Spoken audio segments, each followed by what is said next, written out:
Nkechi laughed. Definitely. Pumpkins don't get married. They just sit in the corner of their hut until they kind of rot.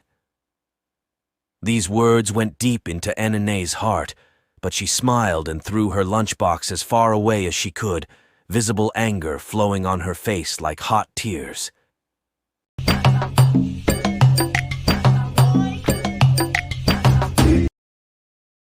Some time ago, in a little vibrant village nestled along the shimmering shores of a vast African lake, there lived a woman named NNE. Every day of her life, mockery confronted her due to her size. Kids and even adults would frequently make her the subject of their jokes. This bullying left deep scars, affecting her confidence significantly. NNE had two dear friends, Oluchi and Nkechi, who had elegant figures and stunning smiles. Everywhere they went, they were the talk of the town.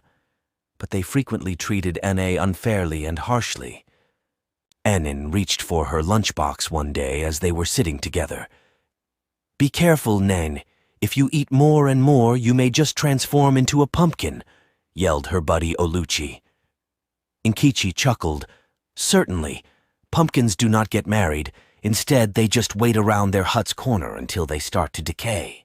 These words went deep into NNE's heart, but she smiled and threw her lunchbox as far away as she could, visible anger flowing on her face like hot tears. What would she do? Her body was crying to her to be fed, but she also had friends to please.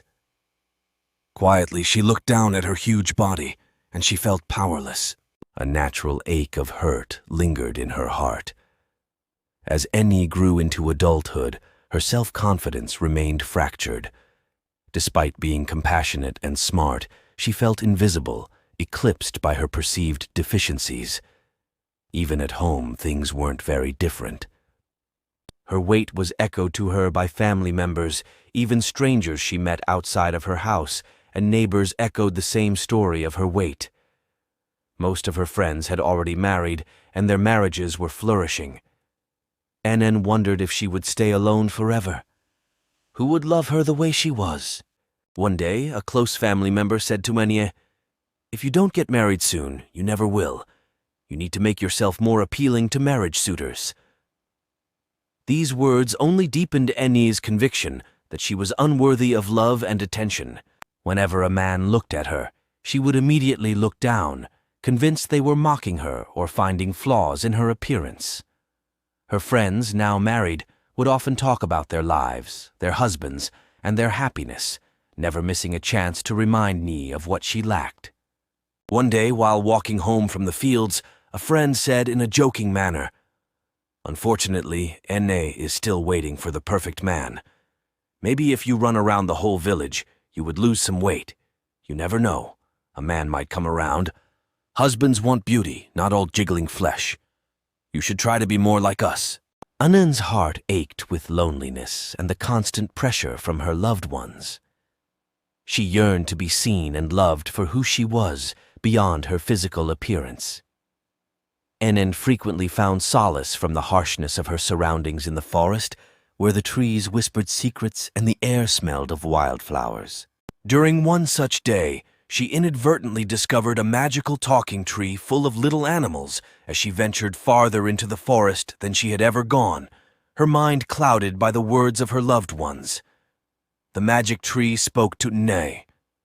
"What's your troubles, my child?" NNE, all of a sudden, started narrating her life story to the magic tree. "Well, my child, I've taken care of everything. A stubborn prince had ventured into the wilderness years prior. Because of his inappropriate behavior and the embarrassment he was causing to his family, he had been driven from them. After being driven away, the prince took cover in the magic tree. The prince afterwards moved in as the wise old woman's son. The old woman and the prince were called to the magic tree by the magic tree. When NNE and the prince set eyes, they immediately fell for each other. "Hello, beautiful one," said the woman and the prince. "I'm not what people want. I'm not beautiful or confident. I'm just me," explained NNE. The elderly woman's eyes sparkled with hidden wisdom. "Beauty, my child, is a curious thing, what one may not see another may find overwhelming. Tell me, what do you want most? To be seen as a beautiful woman, or to have beauty oozing off you?" Just then, Nay smiled, a tear escaping her eyes.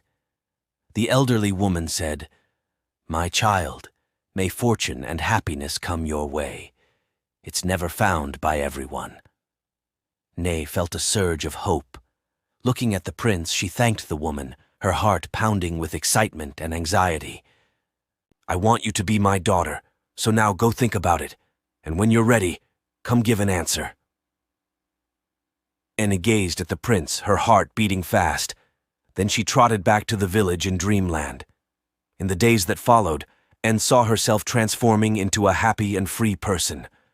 Thoughts of her weight didn't bother her as much. One day she decided to go back to the forest to see the magic tree and the old woman. Suddenly she heard, "Excuse me." Turning around, Anne saw the prince, the young man she had met before. "My name is Chukwuemeka. I am sure we met before. Despite the fact that I am a royal, my family has rejected me since I was 14 years old. Although I was disobedient to my family, I have now changed. I'm a male.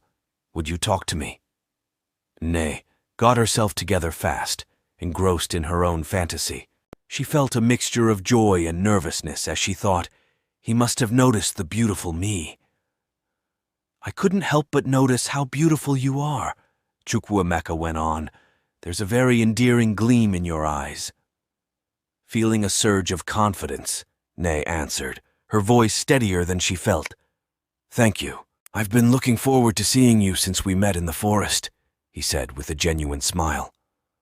Confusion swept over Oni. His reaction was entirely unexpected. How is this possible? He sees me beautiful, she wondered, a mix of relief and confusion swirling inside her. The prince asked if they could sit down and just have a chat. "Yes, of course," said NNE. Time just rolled away, chatting like they had seen each other for a long time. "Let's meet up again," said the prince. "I might have good news for you." NNE often returned to the forest to meet with the prince. One day the prince said, "Nah, my heart has fallen out for you. Would you mind picking it up?" NNE melted with shyness and unbelief. "Yes, I would, with all my strength." This day was the beginning of a new thing. They had fallen in love. Annie couldn't believe this miracle of being accepted by the prince. She had to work hard to remove the horrible journey of words from her family and friends. From a life of self-doubt to self-acceptance, a symbol of love triumphing over superficial judgments. NNE transformed from a life of self-pity and loneliness to standing radiant in her own skin, her confidence a beacon to all who had once questioned her worth. NNE had found her own magic, kindness, humor, and a sense of value in herself. Envy, regret, and jealousy erupted from NNE's friends and family as her love for Chukwuemeka bloomed into marriage. Everyone in the village envied Nne's way of life. True beauty, however, is felt with the heart rather than seen with the eyes. It is something that dwells within. It taught us that the greatest attractions are self-assurance and self-worth, which, when embraced, may transform our perceptions of ourselves and others. Nne's journey inspired many, especially those who had once walked in her shoes of self-doubt. If you had learnt a lesson from this journey of NNE, from rejection to blossomness, kindly share your reaction in the comment. Thank you.